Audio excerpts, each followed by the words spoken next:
Hello বন্ধুরা, পাঁচফোড়ন জানা অজানা গল্পে সবাইকে স্বাগত। বিভূতিভূষণ বন্দ্যোপাধ্যায় হলেন বাংলা সাহিত্যের একজন খ্যাতনামা সাহিত্যিক। অনেক সুন্দর সুন্দর সাহিত্য তিনি আমাদের উপহার দিয়েছেন। তাদের মধ্যে একটি আরণ্যক। আজকে নিয়ে এসেছি আরণ্যকের একটি ছোট্ট অংশ। গল্প বলার আর শোনার সুবিধার্থে ভাষার কিছু পরিবর্তন করা হয়েছে। তো বেশি কথা না বাড়িয়ে শুরু করছি আজকের গল্প আরণ্যক এর প্রথম পর্ব। 15-16 বছর আগেকার কথা। বিএ পাশ করে কলকাতায় বসে আছি। বহু জায়গায় ঘুরেও চাকরি মিলল না। সরস্বতী পুজোর দিন। মেসে অনেকদিন ধরে আছি, তাই নিতান্ত তাড়িয়ে দেয়নি। কিন্তু তাগাদার উপর তাগাদা দিয়ে মেসের ম্যানেজার অস্থির করে তুলেছে। মেসে প্রতিমা গড়িয়ে পুজো হচ্ছে, ধুমধামও মন্দ নয়। সকালে উঠে ভাবছি আজ সব বন্ধ। দু একটা জায়গায় নতুন আশা দিয়েছিল, তা আজ আর কোথাও গিয়ে কাজ হবে না, বরং তার চেয়ে ঘুরে ঘুরে ঠাকুর দেখে বেড়াই। মেসের চাকর জগন্নাথ এমন সময় এক টুকরো কাগজ হাতে দিয়ে গেল। দেখলাম ম্যানেজারের লেখা তাগাদার চিঠি। আজ মেসে পুজো উপলক্ষে ভালো খাওয়া দাওয়ার ব্যবস্থা হয়েছে। আমার কাছে 2 মাসের টাকা বাকি। আমি যেন চাকরের হাতে অন্তত 10টি টাকা দিই, অন্যথা কাল থেকে আমাকে খাওয়ার জন্য অন্য কোথাও ব্যবস্থা করতে হবে। কথাটা খুব ন্যায্য বটে, কিন্তু আমার সম্বল মোটে 2 টাকা আর কয়েকানা পয়সা। কোনো জবাব না দিয়েই মেস থেকে বেরিয়ে গেলাম। পাড়ার নানা স্থানে পুজোর বাজনা বাজছে। ছেলেমেয়েরা গলির মোড়ে দাঁড়িয়ে গোলমাল করছে। অভয়ময়টার খাবারের দোকানে নতুন নতুন খাবার থালায় সাজানো। বাজার থেকে দলে দলে লোকেরা ফুলমালা, পুজোর উপকরণ কিনে বাড়ি ফিরছে।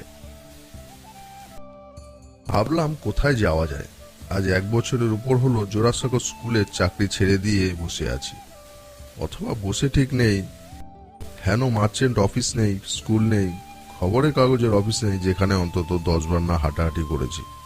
কিন্তু সকলেরই একই কথা, চাকরি খালি নেই। হঠাৎ পথে সতীশের সঙ্গে দেখা। সতীশের সঙ্গে হিন্দু হোস্টেলে একসঙ্গে থাকতাম। বর্তমানে সে আলিপুরের উকিল। বিশেষ কিছু হয় বলে মনে হয় না। বালিগঞ্জের ওদিকে কোথায় একটা টিউশনি আছে, সেটাই সংসার সমুদ্রে বর্তমানে তার পক্ষে ভেলার কাজ করছে। আমার ভেলা তো দূরের কথা, একটা মাস্তুল ভাঙা কাঠও নেই। যতদূর হাবুডুবু খাওয়া যায় তাই খাচ্ছি। সতীশকে দেখে সে কথা আপাতত ভুলে গেলাম। তার আরো একটা কারণ। সতীশ বলল, এই যে কোথায় চলেছ সত্যচরণ? চলো হিন্দু হোস্টেলে ঠাকুর দেখে আসি, আমাদের পুরনো জায়গাটা। আর ওবেলায় বড় জলসা হবে, এসো। ওয়ার্ড 6 সেই অবিনাশকে মনে আছে? আরে সেই যে ময়মন সিং এর কোন জমিদারের ছেলে, সে যে আজকাল বড় গায়ক। সে গান গাইবে। আমায় আবার একখানা কার্ড দিয়েছে। ওদের এস্টেটে 2-1খানা কাজকর্ম মাঝে মাঝে করি কিনা। এসো এসো, তোমায় দেখলে সে ভারী খুশি হবে। কলেজে পড়বার সময়, আজ থেকে 5 বছর আগে, আমোদ পেলে আর কিছু চাইতাম না।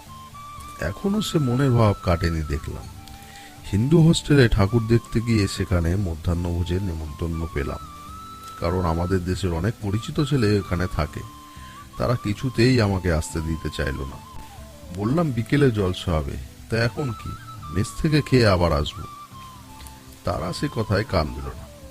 কর্ণপাত করলে আমাকে সরস্বতী পুজোর দিনটা উপোস করে কাটাতে হতো। ম্যানেজারের অমন করা চিঠির পরে আমি মেসে গিয়ে লুচি পায়েস খেতে পারতাম না, যখন 1 টাকাও দিইনি। এ বেশ ভালো হলো। পেট ভরে নেমন্তন্ন খেয়ে বিকেলে জলসায় গিয়ে বসলাম।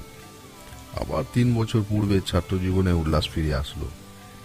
কে মনে রাখে যে চাকরি পেলাম কি না পেলাম, মেসের ম্যানেজার মুখ হারি করে বসে আছে কি না। ঠুংরি ও কীর্তনের সমুদ্রে তলিয়ে গিয়ে ভুলে গেলাম যে দেনা মেটাতে না পারলে কাল সকাল থেকে হাওয়া খাওয়ার ব্যবস্থা হবে।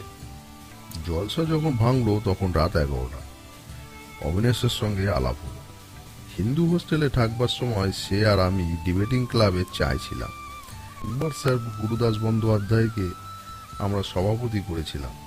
বিষয় ছিল স্কুল কলেজে বাধ্যতামূলক ধর্মশিক্ষা প্রবর্তন করা উচিত। অবিনাশ প্রস্তাবকর্তা আর আমি প্রতিবাদী পক্ষের নায়ক। উভয় পক্ষে তুমুল তর্কের পরে সভাপতি আমাদের পক্ষে মত দিলেন। সেখান থেকে অবিনাশের সঙ্গে খুব বন্ধুত্ব হয়ে যায়। যদিও কলেজ থেকে বের হয়ে এই প্রথম আবার তার সঙ্গে দেখা। অবিনাশ বলল, চলো, আমার গাড়ি আছে, তোমাকে পৌঁছে দিই। কোথায় থাকো? মেসের দরজায় নামিয়ে দিয়ে বলল, শোনো, কাল হ্যারিংটন স্ট্রিটে আমার বাড়িতে চা খাবে বিকেল 4টের সময়। ভুলো না যেন। 30-2 লিখে রাখো নোট বইয়ে। পরদিন খুঁজে হ্যারিংটন স্ট্রিট বার করলাম, বন্ধুর বাড়িও বার করলাম। বাড়ি খুব বড় নয়, তবে সামনে পেছনে বাগান, গেটে উইস্টারিয়া লতা, নেপালি দারোয়ান ও পিতলের প্লেট, লাল সুরকির বাঁকা রাস্তা। রাস্তার একধারে সবুজ ঘাসের বন, অন্যদিকে বড় বড় চাপা ও আম গাছ। গাড়ি বারান্দায় বড় একখানা মোটর গাড়ি। বড় লোকের বাড়ি নয় বলে ভুল করার কোনো উপায় নেই। সিঁড়ি দিয়ে উপরে উঠে বসবার ঘর। অবিনাশ এসে আদর করে ঘরে বসে ডাকলো। প্রায় সঙ্গে সঙ্গে পুরনো দিনের কথাবার্তায় আমরা মশগুল হয়ে গেলাম। অবিনাশের বাবা ময়মন সিং এর এক বড় জমিদার, কিন্তু সম্প্রতি কলকাতা বাড়িতে তারা কেউ নেই। অবিনাশের এক ভাগ্নের বিয়ে উপলক্ষে গত অঘ্রাণ মাসে দেশে গিয়েছিলেন, এখনো কেউ আসেনি। কথা সে কথার পর অবিনাশ বলল, এখন কি করছো সত্য? আমি বললাম, জোড়াসাঁকো স্কুলের মাস্টারি করতাম, সম্প্রতি বসেই আছি একরকম। ভাবছি আর মাস্টারি করব না, দেখছি অন্য কোনো দিকে যদি। দু একখানা জায়গায় আশাও পেয়েছি। আশা পাওয়ার কথা সত্য নয়, কিন্তু অবিনাশ বড় লোকের ছেলে, মস্ত বড় এস্টেটে ওদের। তার কাছে চাকরির উমেদারি করছি এমন না দেখায়, তাই কথাটা বললাম। অবিনাশ একটু ভেবে বলল, তোমার মতো একজন উপযুক্ত লোকের চাকরি পেতে দেরি হবে না অবশ্যই। আমার একটা কথা আছে, তুমি তো আইনও পড়েছিলে না? বললাম, পাশও করেছি, কিন্তু ওকালতি করবার মতিগতি নেই। অবিনাশ বলল, আমাদের একটা জঙ্গল মহল আছে পূর্ণিয়া জেলায়, প্রায় 20-30 হাজার বিঘে জমি।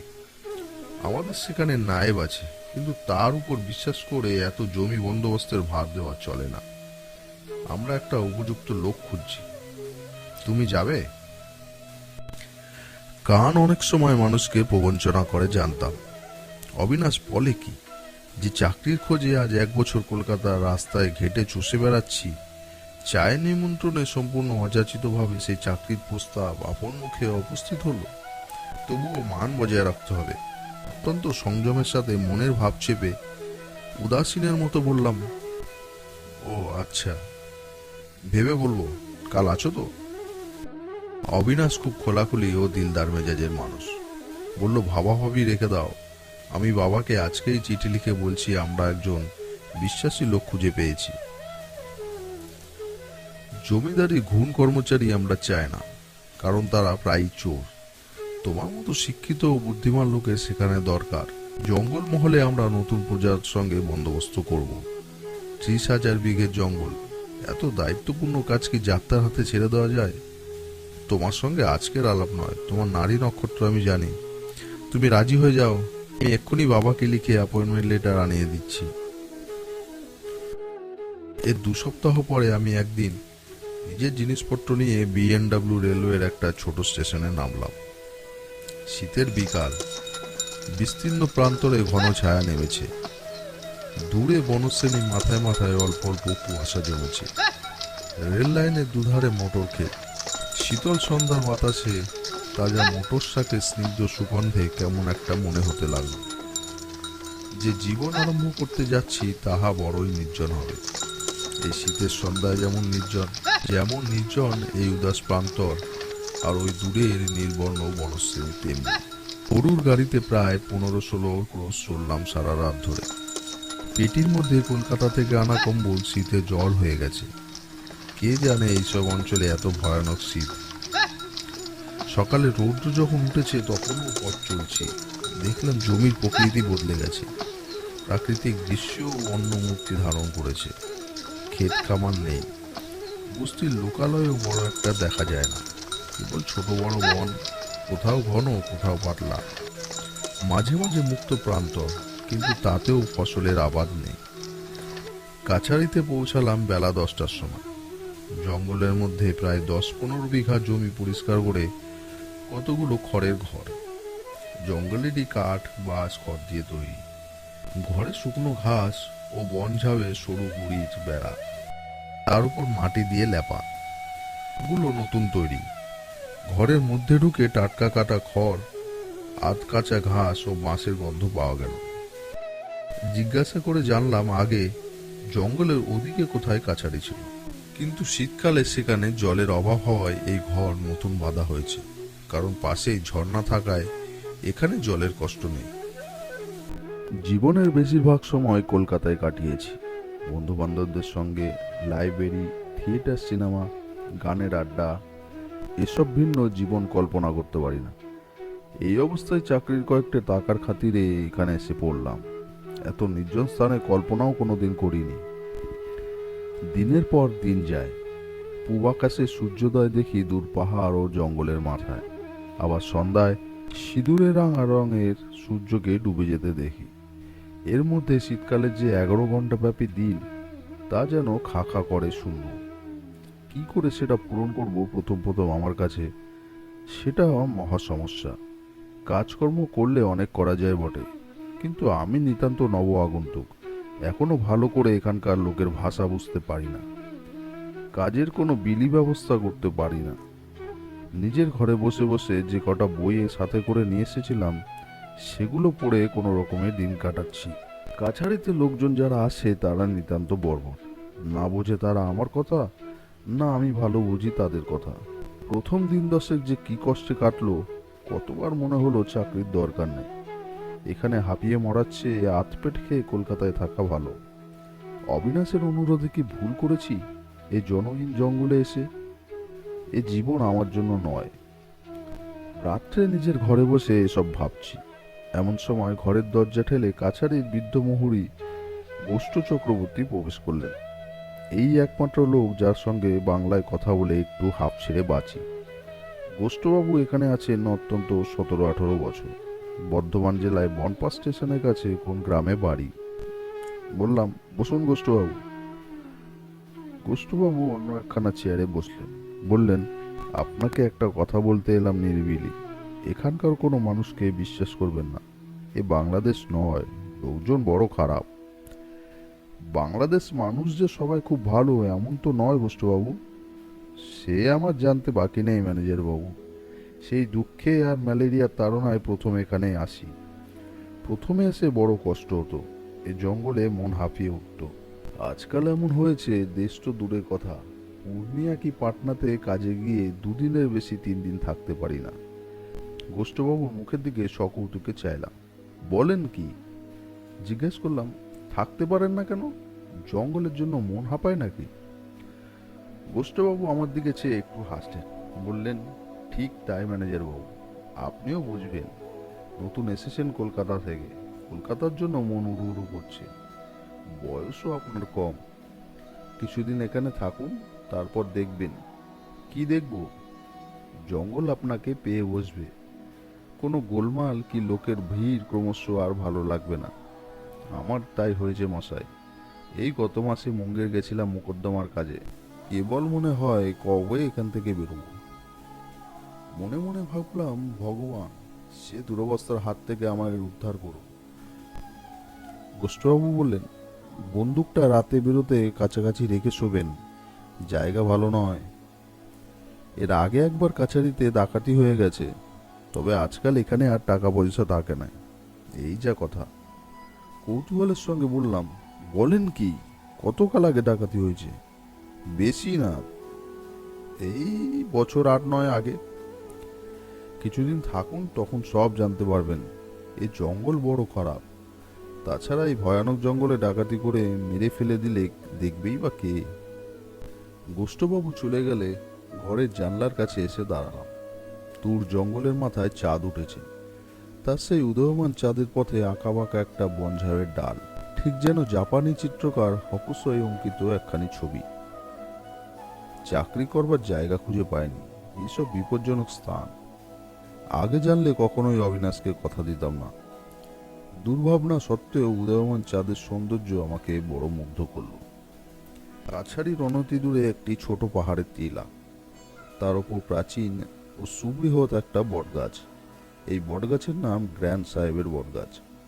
কেন এমন নাম হলো তখন অনুসন্ধান করেও কিছু জানতে পারিনি।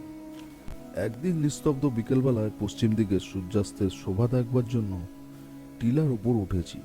টিলার উপরকার বটতলায় সন্ধ্যার ঘন ছায়ায় দাঁড়িয়ে কতদূর পর্যন্ত দেখতে পেলাম কলুটোলার মেস, কাপালিটোলার সেই ব্রিজের আড্ডা, গোলদিঘিতে আমার প্রিয় বেঞ্চখানা। প্রতিদিন এমন সময় সেখানে গিয়ে বসতাম। কলেজ স্ট্রিটের বিরামহীন জনস্রোত ও বাস মোটরে ভিড় দেখলাম। হঠাৎ যেন কতদূর পড়ে রয়েছে মনে হলো, আর মনটা হু হু করে উঠল। কোথায় আছি? কোথাকার জনহীন অরণ্য প্রান্তরে খড়ের চালায় বাস করছি চাকরির খাতিরে। মানুষ এখানে থাকে, লোক নেই, জন নেই, সম্পূর্ণ নিঃসঙ্গ। একটা কথা বলবারও লোক নেই। এদেশে সব মূর্খ বর্বর। তারা একটা ভালো কথা বললে বুঝতে পারে না। এদের সহচর্যে দিনের পর দিন কাটাতে হবে। সেই দূর জনহীন সন্ধ্যার মধ্যে দাঁড়িয়ে মন উদাস হয়ে গেল, কেমন ভয়ও হলো। তখন সংকল্প করলাম, এই মাসের আর সামান্য দিনই বাকি আছে। সামনের মাসটা কোনো রূপে চোখ বুজে কাটাবো। তারপর অবিনাশকে একটা লম্বা চিঠি লিখে চাকরি থেকে ইস্তফা দিয়ে কলকাতায় ফিরব। পূর্বে কি জানতাম মানুষের মধ্যে থাকতে এত ভালোবাসি, মানুষকে এত ভালোবাসি। তাদের প্রতি আমার যে কর্তব্য তা সবসময় হয়তো করতে পারি না, কিন্তু ভালোবাসি তাদের নিশ্চয়ই। নতুবা এত কষ্ট পাবো কেন তাদেরকে ছেড়ে এসে। প্রেসিডেন্সি কলেজের রেলিংয়ে বই বিক্রি করে সেই বৃদ্ধ মুসলমানটি। কতদিন তার দোকানে দাঁড়িয়ে পুরনো বই ও মাসিক পত্রিকার পাতা উল্টেছি। কেনা উচিত ছিল হয়তো, কিন্তু কেনা হয়নি। সেও যে পরম আত্মীয় বলে মনে হলো। তাকে আজ কতদিন দেখিনি। কাছারিতে ফিরে এসে নিজের ঘরে ঢুকে টেবিলের আলো জেলে একখানা বই নিয়ে বসলাম। সিপাহী মনেশ্বর সিং এসে সেলাম করে দাঁড়ালো। বললাম, কি মনেশ্বর?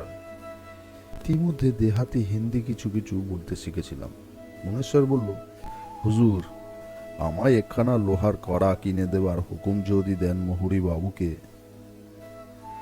কি হবে লোহার কড়া? মনেশ্বরের মুখে প্রাপ্তির আশা উজ্জ্বল হয়ে উঠল।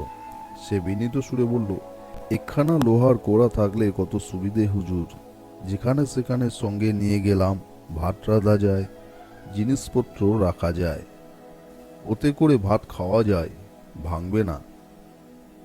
আমার একখানাও কড়া নেই। কতদিন থেকে ভাবছি একখানা করার কথা, কিন্তু হুজুর বড় গরিব। একখানা কড়ার দাম 6 আনা। অত দাম দিয়ে কড়া কিনি কেমন করে? তাই হুজুরের কাছে আসা। অনেক দিনের স্বাদ একখানা কড়া আমার হয়। হুজুর যদি মঞ্জুর দেন, হুজুর মালিক। একখানা করার যে এত গুণ, তার জন্য যে এখানকার লোকে স্বপ্ন দেখে, এ ধরনের কথা এই আমি প্রথম শুনলাম। এত গরিব লোক পৃথিবীতে আছে যে 6 আনা দামের একখানা কড়াই জুটলে হাতে স্বর্গ পায়।